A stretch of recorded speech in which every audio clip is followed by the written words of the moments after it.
Mr. Frye, do you have some rebuttal? All right, thank you, Judge.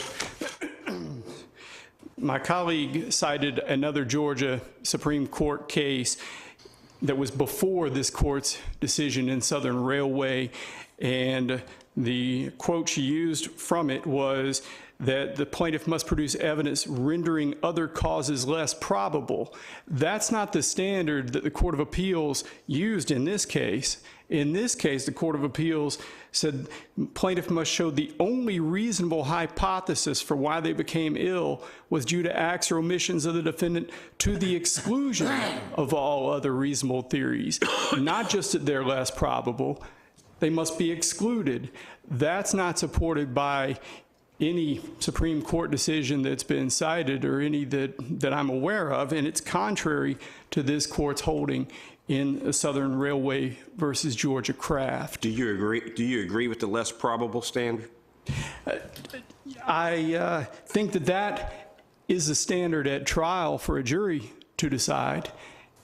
And what this court held in Southern Railway on that is, well, the correct statement of law to be given in instructions to the jury is that before a plaintiff in a civil case can have a verdict in his favor supported solely by circumstantial evidence, such evidence must be such as to reasonably establish the theory relied upon and to preponderate to that theory rather than any other reasonable hypothesis. So that's the standard that was set by this court that a jury should be instructed on, and then they should determine whether or not the evidence presented does preponderate to the causation that the plaintiff has offered or to one of the other hypotheses. And in the end, that's essentially what this court said in Southern Railway versus Georgia Craft, is that the evidence preponderates in favor of the cause for which it's offered if the jury determines that. Can I ask just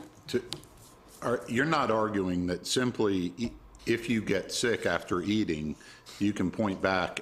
There has to also, in addition to causation, there has to be some evidence of unwholesomeness, right? There does, Your Honor. And I think we've got that circumstantial evidence in this case, as Your Honor has discussed previously